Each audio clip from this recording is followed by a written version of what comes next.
Hello, everyone. I'm Everton de Oliveira from the Groundwater Project, and I'm delighted to bring to you another great book. This book is presented by Steve Hrudey. How do I say that, Steve? Hrudey. Hrudey, very Yeah, good. you say through and take off the T. So That's very good. So, Steve Hrudey, thank you very much. Steve Hrudey pursued graduate training in public health engineering at the Imperial College of Science, Technology, and Medicine in London, UK, starting in 1970. He retired from the University of Alberta in 2008 after 33 years of service and now holds the title of Professor Emeritus in the Faculty of Medicine and Dentistry.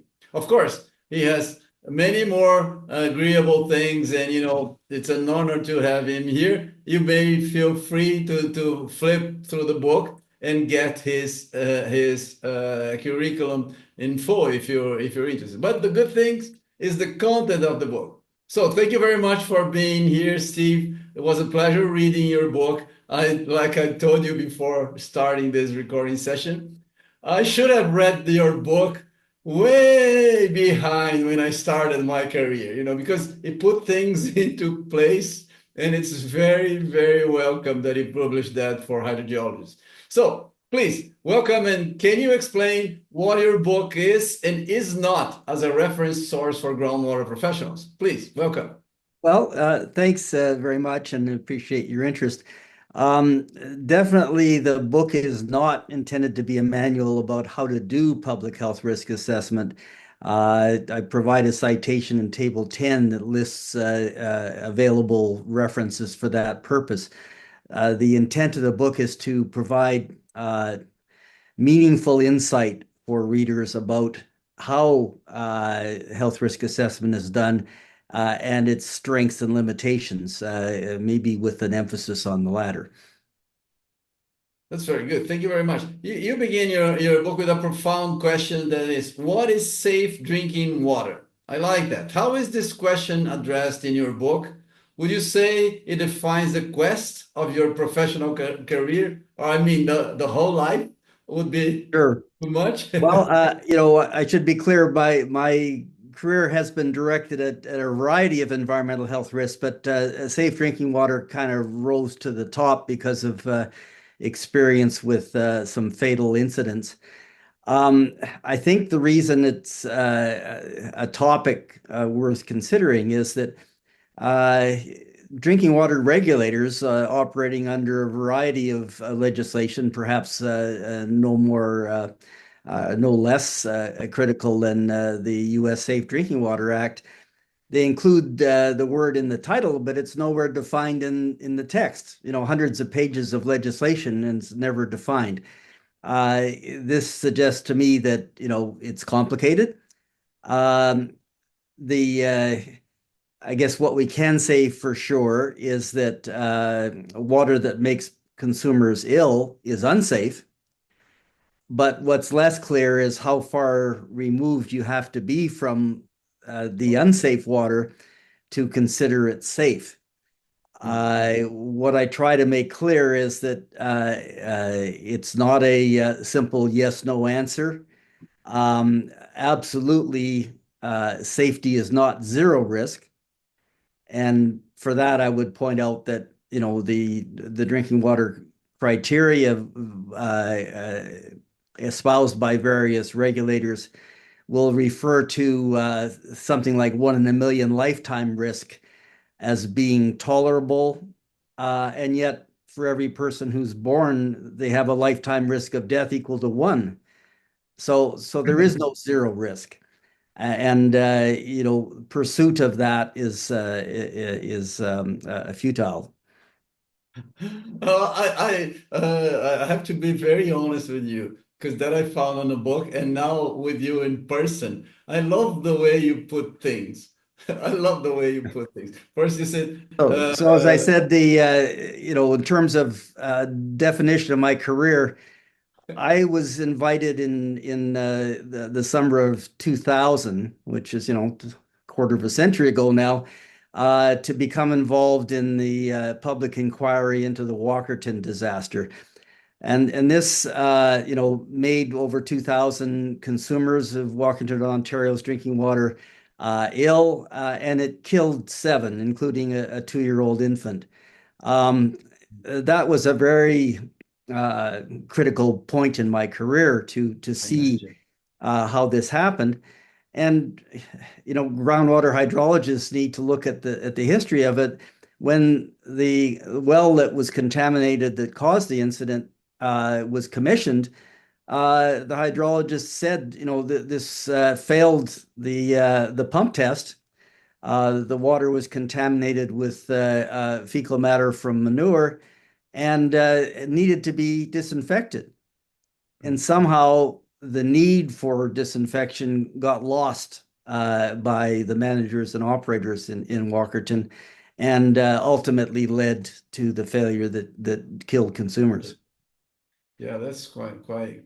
Yeah, I remember And that. if I could note that more recently, 2016, which is within the recent decade, another shallow well in Havelock North, New Zealand, was declared by hydrogeologists to be so secure it didn't need to be disinfected.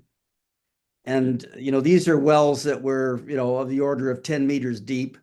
They were located adjacent to a sheep pasture, and not surprisingly, in this case, over 4,000 consumers were made ill, and 4 people died. Jesus, with a 10-meter deep well, Yeah. that's that's a big disaster. Wow, wow. So, Yeah. reading your book, why we're here talking to mostly hydrogeologists. Why should a groundwater professional be concerned with this topic then?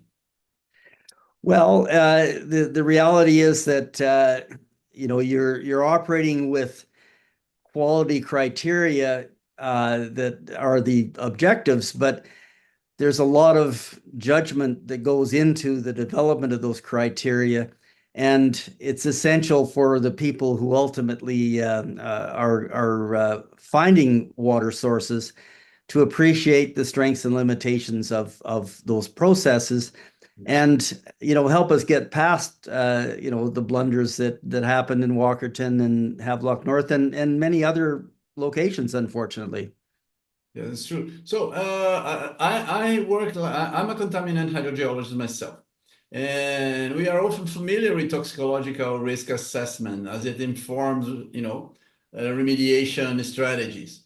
There is a previous groundwater book on this subject, the toxicological risk assessment.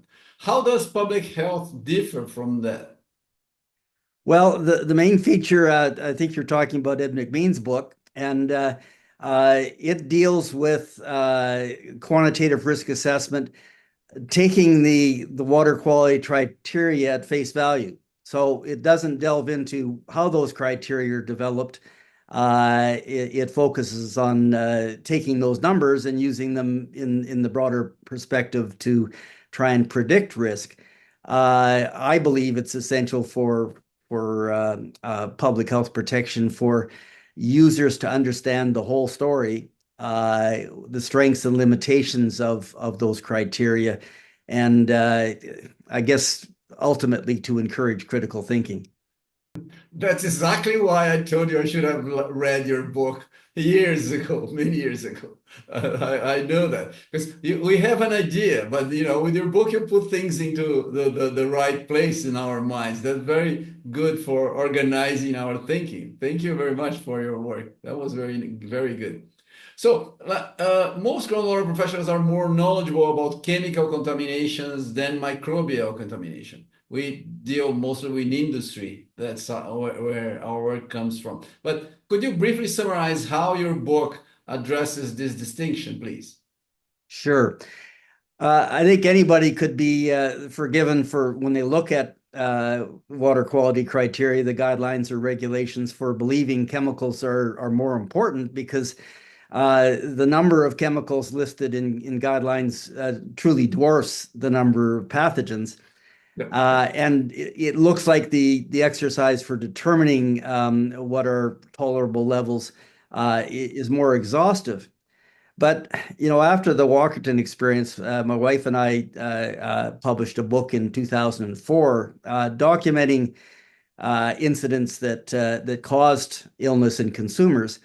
And there's an overwhelming dominance of cases where it's microbial pathogens which is making consumers ill.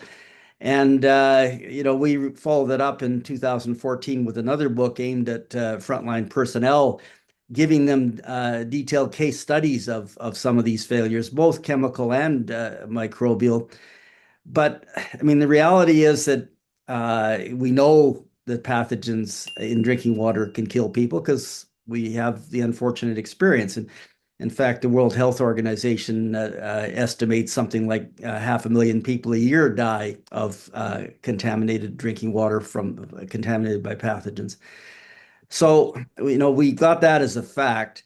Chemical contaminants are far more site specific and kind of unique in their circumstances. Yeah. Whereas, the microbial pathogens, which are killing people in drinking water, come from fecal waste, humans, pets, livestock, wildlife. Where on earth can you find a place that is not exposed to those? So, the reality is that microbial pathogens are far more extensive as a risk factor in drinking water.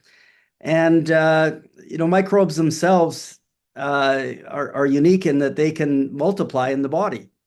Chemicals cannot. And this means that very limited exposure to microbial pathogens can make you ill, as opposed to generally substantial exposure to chemicals to cause illness. Yeah, that was a reasoning interesting to have on your book, because well, we work with that, but we don't think about it. When you read it, oh, that should be obvious, right? Mm. But it's not, as we're not familiar with the thinking. We know it is. That's probably why it's more important. I have another question that I haven't submitted to you before, but we have here in Brazil where I live, but I see that is common in many countries. We have a culture of fighting against wells, because in the past, 100 years ago or a little more, we had a lot of waterborne diseases and most microbial disease, right? Because we didn't have good sanitary conditions. Right. So the solution was to close the well, and not allow use of groundwater. So still today, we see people trying to just close down wells instead of just treating the water, right? As we need Right. water, maybe closing the well is not a smart decision. Have you seen that? What is the steps that were taken in your experience to overcome that culture of just not using water? Groundwater, Well, especially. I think it varies from country to country and circumstance to circumstance. Certainly, in rural areas, groundwater is often the only practical source, and that means it's going to be prevalent. I think the key thing from my concern is for everyone to recognize that because you use a groundwater source does not mean that it's free from contamination, because we have far too many examples where that's happened. And so, as long as people understand that it's ultimately the consistency and quality of the water that you can produce that dictates how much treatment is required. But I would argue, based on my observation, that any source of water needs to be disinfected, and that because pathogens are so prevalent, they can come from so many sources. To drink water that's not disinfected is an unnecessary risk. Yes, good answer. Thank you, thank you. So now there's something that I mentioned that I like the way you put things. You're very honest on whatever you write there in the book, which is which strikes my attention. So, how we learn what we believe about public health. This, in my opinion, is one of the most sincere and accurate chapter titles I ever encountered, because you mentioned what we believe. It's not what it is, right? That is quite striking for me, because usually a scientist would write with, showing something that is very sure, and we have to believe blindly on that. Mm. Can you share what inspired this title and what readers can expect from the chapter, please? Yeah. Well, it kind of goes to the genesis of my career. I started after serving as an environmental regulator for a few years academically in an environmental engineering department. And, I came to realize that from my perspective, the really challenging and interesting problems were not, trying to refine technology for improving public health, but to understand what criteria should govern how we protect public health. And so after 13 years in an engineering faculty, I moved to the Faculty of Medicine to pursue that question. What are we trying to achieve? What's the basis for those criteria? And when you start looking at it, you come to realize that there's some stuff that's really obvious and important, and other things which are, frankly, a distraction.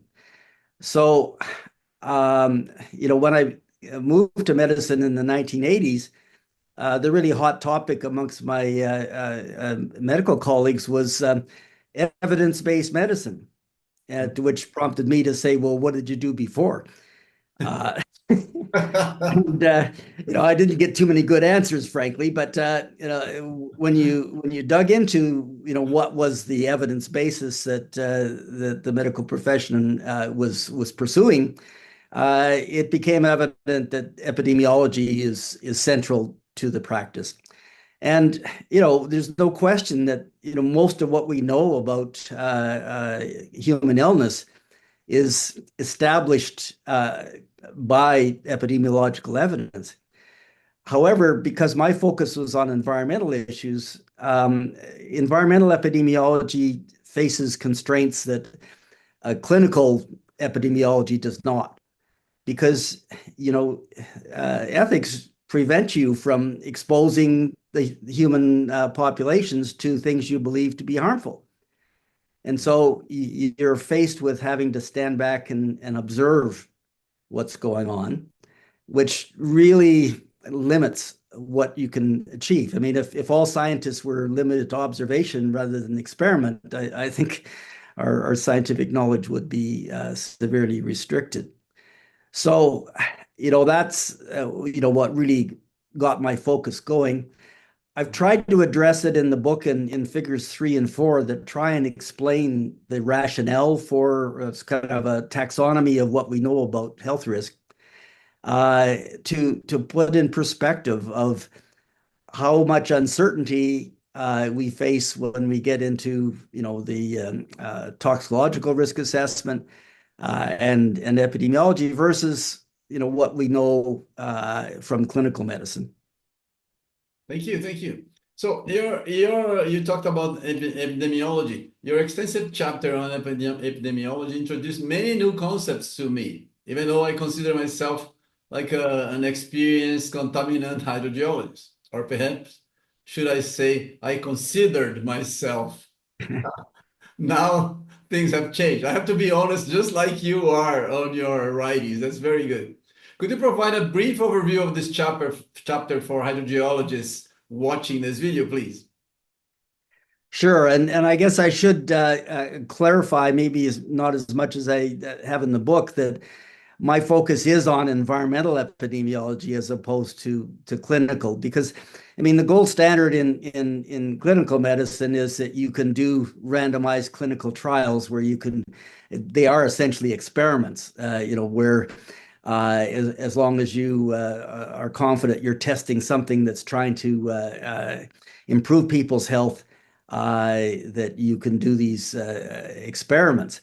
But environmental epidemiology, we cannot. We basically have to look for circumstances observed populations. When you talk about things like cancer risks, which may involve decades of exposure, imagine how long a period of time you have to observe to establish anything. So, I think an important concept that might resonate with contaminant hydrogeologists is the concept of internal validity versus external validity. Yes. In an epidemiology study, internal validity means how confident are you in what the results from your observed population, how confident are you in the predictions of risk that they produce? And the confidence intervals you establish are limited to part of the assessment of that confidence. External validity is trying to apply those observations to a broader population, to those who are not in your study. So, this is akin for a hydrogeologist, I would say, to an individual observation well. Internal validity is how confident are you on that characterizes the circumstances evidenced by that well. External validity is to how confident are you that characterizes the surrounding area that you haven't sampled, and obviously the uncertainty and challenges faced in the latter are enormous by comparison to the internal validity. So all epidemiologic evidence needs to be viewed through that lens, that the evidence that's published is internal validity. How that could be applied to broader populations requires external validity, which requires enormous judgment. Quite interesting, though. Quite interesting. Thank you very much again. So you say that having consumers justifiably feel safe about drinking water is not sufficient. Consumers need to be well informed and accurately informed of the residual non-zero risks. You mentioned that at the beginning of the interview. Is this achievable? Based on your experience, what strategies are effective in reaching this goal? Well, it seems it's becoming more difficult as time goes by because misinformation is becoming a reality in our lives. But I guess what I think, good point. one way that this can be tackled is people need to understand that water is not inherently safe. It requires interventions to ensure safety. Interventions cost some investment by someone. And, that's the test that people should be looking at is, they should come to expect that there's sufficient investment in ensuring that their water is safe, that they can have confidence in it. For some reason, people will buy water in a bottle with a picture of a glacier on it for some enormous cost and not trust what's coming out of their tap. Whereas I would ask them to say, well, look at who's producing that water coming out of your tap. Are they doing an adequate job of ensuring its safety? So it does come back to a responsibility of individual consumers. All right. I would have so many more questions, but our time is limited. So for this interview to distribute the book, I would like to thank you very much. Please, everyone, take a good look at the Public Health and Risk Assessment and Management for Safe Drinking Water from Steve Hrudey. It is a very, very good book. I think it's a forming book. You're gonna need that to put your career in perspective and see things how they really are. That's quite good. We hydrogeologists are not trained for that. Most of the informations are familiar to ourselves, but the way he sees things is so unique for us because we don't know myself, I didn't know that. And I truly believe that most of us don't know. So welcome, Steve Hrudey. Please, would you have final thoughts or considerations, please? Well, I would just encourage readers to read the book with the perspective that it's ultimately intended to improve critical thinking. if you don't understand, some of the basic concepts of where evidence comes from, it's hard to have sufficient judgment. So, that's what I would hope that readers would take away as a basis for more critical thinking. I am sure they will. I'm sure they will. Thank you very much for your book again, and for your nice interview, for your kindness, and for your nice career. People need more, the world need more Steve Rudeys around. Thank you very much. Congratulations again. Thank you. Thank you.